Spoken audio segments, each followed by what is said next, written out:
अस्सलाम वालेकुम स्टूडेंट्स, कैसे हैं आप लोग। उम्मीद करता हूं कि आप सब खैरियत से होंगे। So today we are discussing about the Southern blot. Basically Southern blot है क्या, साउदर्न एनालिसिस हम क्यों करते हैं। सारी बातें आज की इस लेक्चर में कवर करने की कोशिश करेंगे। सबसे पहले हम अगर देखें, what is Southern blotting. Southern blot analysis is a laboratory method use to study DNA. Basically Southern blot analysis एक ऐसी लेबोरेटरी मेथड है जिसकी मदद से हम डीएनए को स्टडी करते हैं। स्पेसिफिकली प्यूरिफाइड डीएनए जो हमें बायोलॉजिकल सैंपल्स के थ्रू मिले, सच एज ब्लड या फिर कोई भी टिश्यू हो। उसके बाद अगर हम इस डायग्राम को देखें तो सबसे पहले प्रोसीजर क्या है साउदर्न ब्लॉट का, किस तरह से साउदर्न ब्लॉट की जाती है। तो सबसे पहले अगर प्रोसीजर की बात करें तो ये एक डायग्राम है जिसमें हम प्रोसीजर को देखने वाले हैं। सबसे पहले डाइजेस्टेड डीएनए लेंगे, उसके बाद है DNA of non sizes for markers. Markers के लिए हम नॉन साइजेस के जो भी डीएनए है वो रख लेंगे। उसके बाद उस पर लगाएंगे एग्रोज जेल। ठीक है, nucleic acids are separated by electrophoresis. उसके बाद हमने क्या करना है, उसको इलेक्ट्रिसिटी सप्लाई करनी है। जैसे ही हम उसको इलेक्ट्रिसिटी सप्लाई करेंगे तो उसके जो न्यूक्लिक एसिड है ना, वो क्या करेंगे, एक दूसरे से सेपरेट हो जाएंगे। जैसे ही वो सेपरेट हो जाते हैं थ्रू जब भी हम इलेक्ट्रिक करंट उसको प्रोवाइड करेंगे, उसके बाद नेक्स्ट स्टेप में हम क्या करेंगे, सबसे पहले हम एक स्ट्रे लेंगे। ठीक है, स्ट्रे लेने के बाद हमने क्या करना है, उसमें साल्ट सॉल्यूशन डालना है। ठीक है, सॉल्ट सॉल्यूशन या फिर अल्कलाइन सॉल्यूशन। उसके बाद क्या करना है, उसके ऊपर एग्रोज जेल हमने डालना है। ठीक है, एग्रोज जेल भी डाल दिया। उसके बाद हमने क्या करना है, एक ब्लॉटिंग पेपर हमने उसके ऊपर रखना है। ठीक है, उससे पहले ब्लॉटिंग पेपर रखने से पहले एक नाइट्रोसेल्यूलोज फिल्टर आता है, वो हमने रखना है। ठीक है भाई, वो भी रख लिया। उसके बाद नेक्स्ट स्टेप में क्या होगा, DNA transfer to the nitrocellulose filter. अब जो हमने नीचे डीएनए रखा हुआ था ना, वो नाइट्रोसेल्यूलोज फिल्टर पे आ जाएगा। यहाँ पे आप देख सकते हैं 3rd नंबर पिक्चर में कि डीएनए जो है वो सक्सेसफुली ट्रांसफर हो चुका है नाइट्रोसेल्यूलोज फिल्टर पर।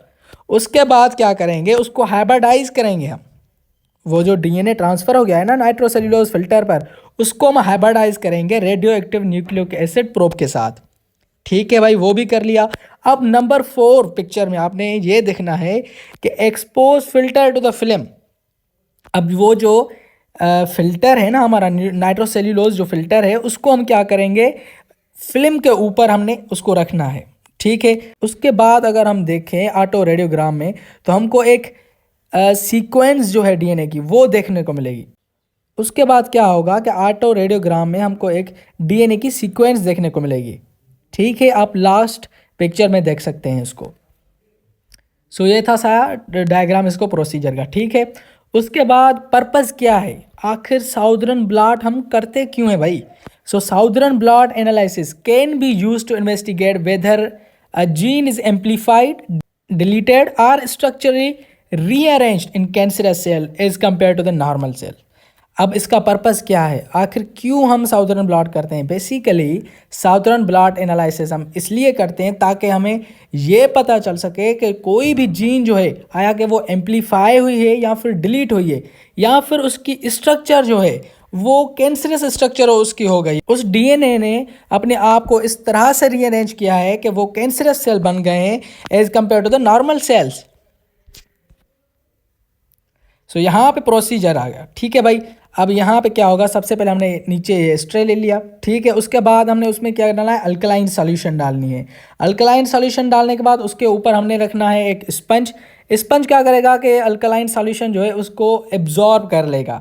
ठीक है, उसके बाद हमने क्या करना है, उसके ऊपर लगानी है एग्रोज जेल।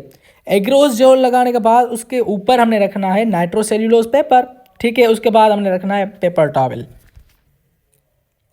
अब डीएनए क्या करेगा भाई, डीएनए जो है वो ट्रांसफर हो जाएगा नाइट्रोसेल्यूलोज पेपर पर, जो कि हम पिछली स्लाइड में डिस्कस कर चुके हैं। उसके बाद यहाँ पे अगर मैं थोड़ा सा इसको फर्दर एलेबरेट करूँ तो DNA fragments are separated by using an electric current to move them through a sieve like gel or matrix which allows smaller fragments to move faster than larger fragments। यहाँ पे समझने की बात यह है कि डीएनए फ्रेगमेंट्स जो हैं, सबसे पहले हमने करना क्या है, इलेक्ट्रिक करंट देकर उनको क्या करना है, डीएनए फ्रेगमेंट्स को एक दूसरे से सेपरेट करना है, जो कि मैं पिछली स्लाइड में आपको बता कर आया हूँ। ठीक है। उसके बाद क्या होगा, जो स्मॉलर फ्रेगमेंट्स हैं, डीएनए तो सेपरेट हो गया ना इलेक्ट्रिक करंट के साथ, फिर क्या होगा, जो स्मॉलर पार्ट्स हैं वो क्या करेंगे, फास्टर मूव करेंगे। जो लार्जर पार्ट्स हैं वो जाहिर सी बात है कि स्लो मूव करेंगे। सो यहाँ पे एक डायग्राम है, इसको मैं अगर फर्दर एलेबरेट करूँ, सो सबसे पहला स्टेप जो है वो क्या है, अ जेल इलेक्ट्रोफोरेसिस। ठीक है, सबसे पहले हमने क्या करना है, एक एग्रोज जेल सॉल्यूशन क्या करना है, इमर्ज करना है अल्कली बफर सॉल्यूशन में। ठीक है, हमने एक बफर सॉल्यूशन में क्या किया, एग्रोज जेल को इमर्ज कर दिया। इमर्ज का मतलब है हमने उसमें डाल दिया। ठीक है, उसके बाद DNA fragments move through gel toward a positive electrode. अब भाई इसका मतलब क्या है, अब डीएनए फ्रेगमेंट्स को जैसे ही हम इलेक्ट्रिसिटी देंगे तो डीएनए फ्रेगमेंट्स जो हैं वो एक दूसरे से सेपरेट हो जाएंगे। अब जैसे ही वो सेपरेट हो गए तो वो क्या करेंगे, पॉजिटिव इलेक्ट्रोड की तरफ मूव करेंगे। अब भाई पॉजिटिव इलेक्ट्रोड की तरफ क्यों मूव करेंगे, क्योंकि क्योंकि डीएनए जो है वो नेगेटिव चार्ज्ड है। तो जैसे ही उसको हम इलेक्ट्रिसिटी प्रोवाइड करेंगे तो डीएनए फ्रेगमेंट्स क्या करेंगे, मूव करेंगे टुवर्ड्स द पॉजिटिव इलेक्ट्रोड। ठीक है, उसके बाद हमने यहाँ पे कुछ लेबल्स लगानी है नॉन डीएनए मार्कर्स की। सो अब हमने क्या कर लिया कि भाई डीएनए को सेपरेट कर लिया। ठीक है, डीएनए के जो भी फ्रेगमेंट्स थे हमने उनको अलग कर लिया। उसके बाद क्या करेंगे हम, सबसे पहले हमने क्या किया था, एक अल्कलाइन सॉल्यूशन लिया था, उसके ऊपर हमने क्या किया था भाई, स्पंज रखा था। उसके बाद हमने अप्लाई किया था जेल को। ठीक है, एग्रोज जेल थी वो। उसके बाद हमने लगाई थी नाइट्रोसेल्यूलोज शीट। नाइट्रोसेल्यूलोज शीट जैसी लगाई थी तो वहां पे हमने क्या किया था, अपने डीएनए को ट्रांसफर किया था। ठीक है, उसके बाद हमने क्या रखना है, पेपर टॉवेल्स को रखना है। अगर थर्ड पिक्चर में हम देखें यहाँ पे, सो यहाँ पे नाइट्रोसेल्यूलोज की शीट जो है उसको हम रिमूव करेंगे। ठीक है, रिमूव करके उसको हम radio active labelled DNA probe के साथ अटैच करवाना है। जो भी स्पेसिफिक डीएनए प्रोब्स होंगे वो क्या करेंगे, अपने कंप्लीमेंट्री डीएनए बैंड्स के साथ क्या करेंगे, अटैच हो जाएंगे। जैसा कि आप यहाँ पर देख सकते हैं, यहाँ पे जो आपको पर्पल डॉट्स नजर आ रहे हैं वो क्या कर रहे हैं, डीएनए कंप्लीमेंट्री बैंड्स जो हैं उनके साथ अटैच हुए हुए हैं। अगर हम लास्ट स्टेज पे आए, लास्ट डायग्राम को देखें, शीट जो थी ना सॉल्यूशन में वो हमने क्या करनी है, रिमूव करनी है। ठीक है, ताकि जो मैच्ड डीएनए प्रोब्स हैं वो हमें एग्जैक्टली अच्छी तरह से नज़र आ जाएं। तो यहाँ पे आप देख सकते हैं कि ये डीएनए की जो नॉन साइजेज है उसकी लेबल्ड मार्कर्स लगी हुई हैं। और यहाँ पे जो पर्पल कलर के आपको नज़र आ रहे हैं ये है मैच्ड डीएनए प्रोब्स।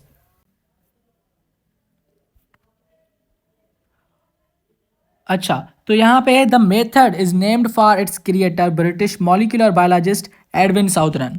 अब ये जो टेक्निक हम करके आए हैं, ये जो सीख के आए हैं, साउदरन ब्लॉटिंग, आखिर इसका नाम साउदरन ब्लॉट क्यों रखा, क्योंकि एक साइंटिस्ट था, मॉलिक्यूलर बायोलॉजिस्ट था एक, एडविन साउदरन। उसने इस टेक्निक को सबसे पहले इस्तेमाल किया, इसको डिस्कवर किया, इसीलिए हम इसको कहते हैं साउदरन ब्लॉट।